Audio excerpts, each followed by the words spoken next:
What's up? This piece of my hair just does not want to cooperate with me at all. I'm sorry about that, but guys, we got a few books out here I want to talk to you guys about. So I recently got back from a trip over in San Antonio. Now, I would have recorded it in these shops, but I did ask the people, like, hey, is it okay to record? And they were like, no, we don't really want to do that. So I did try to get the footage for y'all, but couldn't really do that. So I do got the books here with me of some of the books I picked up.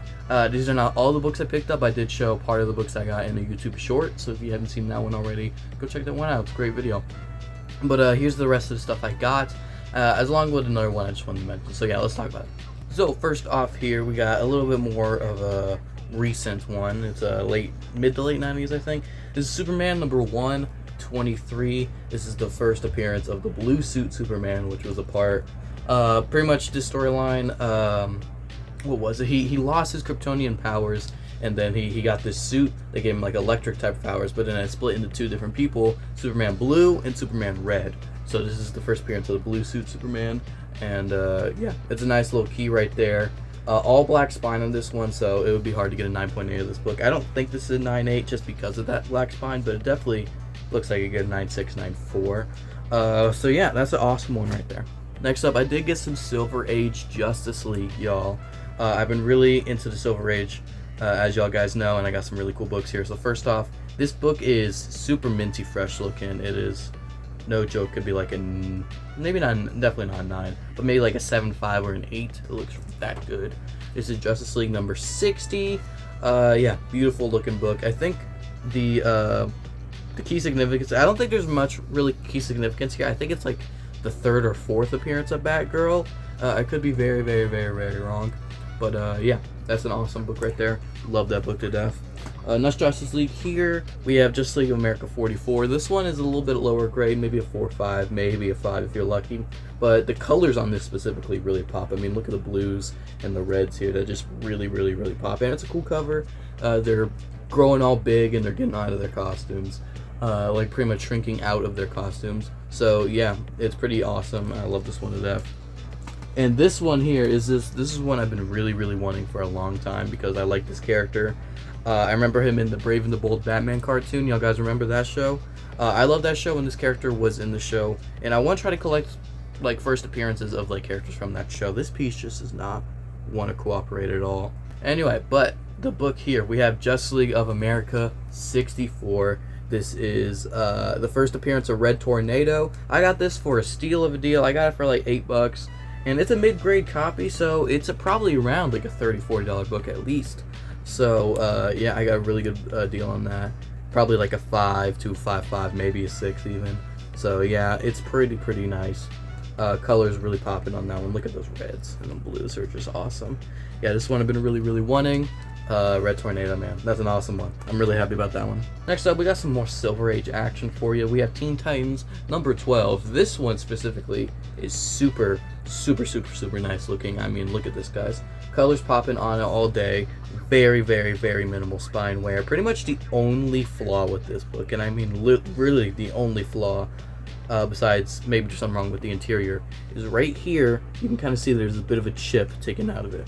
Now, I don't know how much of a grade would be knocked from that, but besides that, it is pretty much perfect. I mean, it is very good. There's a little bit of a fold right here though, but anyway, it's just beautiful looking. I know CGC can kind of hit hard for that, so maybe it wouldn't get a good grade like a 9 or an 8, but it's still very beautiful looking, and I've been really wanting some Silver Age Teen Titans. This one here is a bit of a random one. Now, if you guys don't know, I'm a really big fan of Street Fighter. Not only the games, but the characters too. It's something I grew up with, and I have a ton of Street Fighter comics, including the first appearance of Street Fighter in comics in general. That's a nice one. One of my highlights in my whole collection. But right here, this is a Loot Crate exclusive Street Fighter Hyper Looting number 1. Yeah, this is a Loot Crate exclusive comic, which I think is pretty cool. I remember back in the day, I had a Loot Crate subscription. I never got this, but I had a Harley Quinn comic. It was a Harley Quinn Genie something comic, and I read that one like 400 times. That's one of those books where like I want to try to find like a 9.8 version of it just for the childhood memory, you know. But yeah, this is super cool. It's gonna be an awesome piece to my Street Fighter collection. Next one here, this one I got from my mom because if you don't know, one of my mom's favorite characters in comic books is Gambit from the X-Men. She loves Gambit, and this is a book that she's been trying to get for a while, but can never find a good price on it. This time we got a good price. We got Gambit #1 from 1996. I want to say 96. Correct me if I'm wrong in the comment section down below. But yeah, 1996, I think. This is Gambit's first solo series, so it's kind of a big deal. Yeah, an awesome book right here. I got this for $5. Not bad. Definitely not a 9.8 contender, but I just got this for the love. Gotta support my mom, you know. There's actually a golden version of this, much similar to like a lot of other ones. Like there's a Spider-Man 1 golden foil. There's a Lethal Protector 1 golden foil. This one has a golden foil that like moves for like $100 raw. It's a crazy book. This book here, this is a nice one. This is kind of a random one. This is only appeals to me. One thing about me, I don't really like indie comic series as much. Like as far as like all the stuff that isn't Marvel DC, not really my thing. I gotta be honest with you. I've tried it, not really my thing. Like all the Image stuff, I mean, I like Spawn a little bit, but like everyone likes Spawn, you know. All the Image stuff is not really my forte. I mean, I like the Invincible show and all that stuff, but like, I mean, I don't know. I'm not really that big of an indie guy. However, this series I love to death. I originally saw the movie, and it's still one of my favorite movies to this day.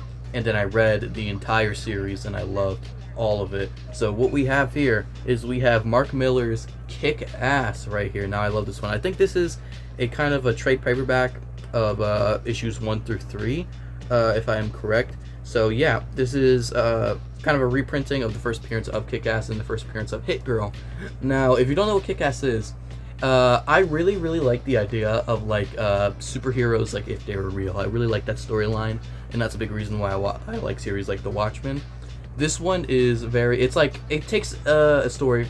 We have Kick-Ass here, Dave Lazuski, and he's trying to be a hero. He doesn't get why anyone's not trying to be a hero, and he tries to be a hero, and quite frankly, he gets his ass kicked, right? He gets stabbed, he gets to the hospital, he gets metal plates all up in his body, and throughout the book, it's like, I think it's quite fascinating because it's not the story of a hero, it's the story of a loser. At the end of the story, he barely even wins. He like pretty much just loses in like every way possible, and I think that's kind of fascinating to see that different kind of perspective, and I love this series to death.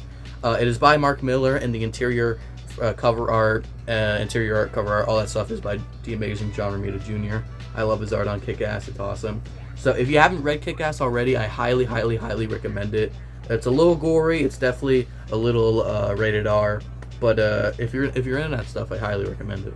Last one I got for you here, this is one I really needed. I'm trying to get the full Sensational She-Hulk run, and yeah, I'm almost halfway done to this point, and I definitely needed this one. This is issue 50, Sensational She-Hulk. Awesome foil embossed cover right there. This is the final issue of the run, so I really needed that. So not only do I have the final issue of the run, I also have the first issue of the run, which is over there. I don't know if you can see it, but it's over there.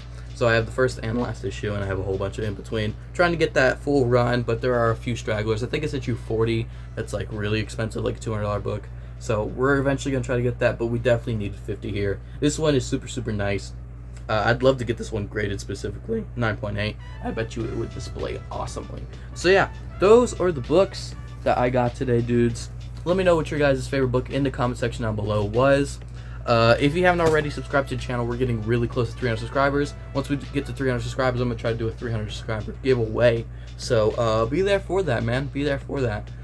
So yeah, do all that stuff, comment, subscribe. Follow me on my Instagram, link down in the description below. And again, thank you guys for all the support as of recently. It really does just mean a lot to me. So anyway, guys, that's been Obito, guys. See ya.